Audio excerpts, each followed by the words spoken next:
I totally reject the existence of an omnipresent, all-powerful, all-knowing God.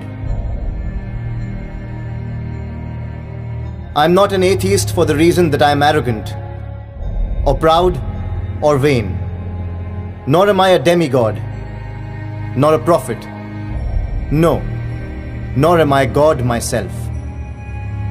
I am going to sacrifice my life for a cause. What more consolation can there be?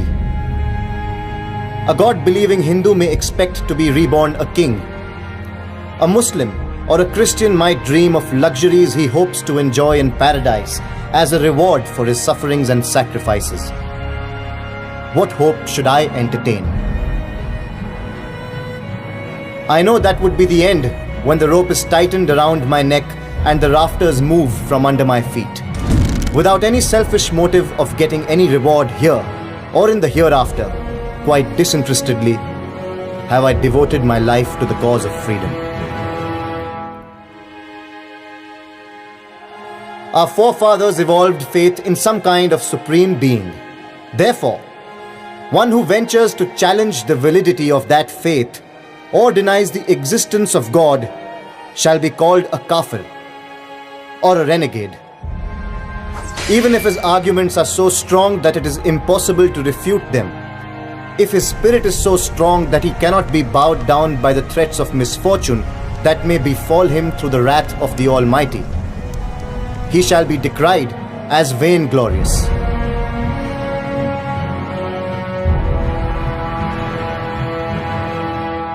I did not turn atheist because of vanity.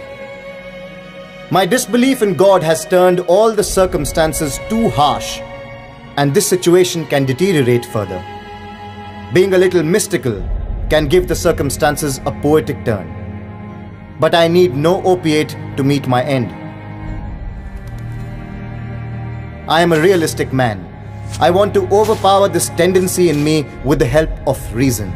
I am not always successful in such attempts, but it is man's duty to try and make efforts. Success depends on chance and circumstances. It is necessary for every person who stands for progress to criticize every tenet of old beliefs. Item by item, he has to challenge the efficacy of old faith. He has to analyze and understand all the details. If, after rigorous reasoning, one is led to believe in any theory of philosophy, his faith is appreciated.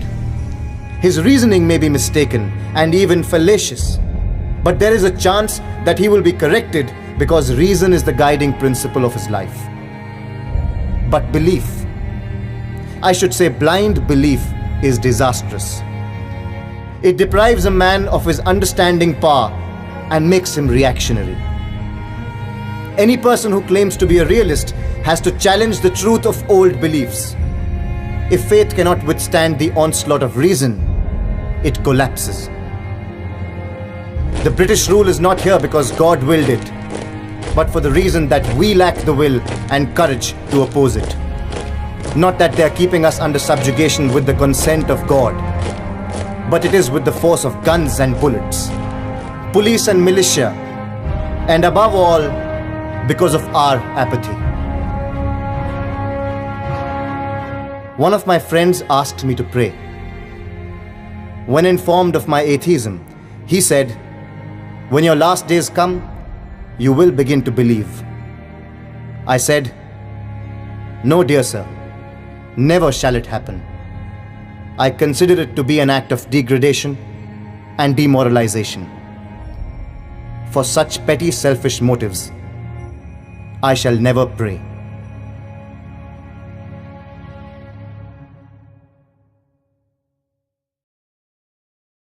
It transcends the senses, but it is possible to reason out the existence of God to a limited extent. All his activities and movements were guided by slogans of truth and non-violence, to which nobody had any objections.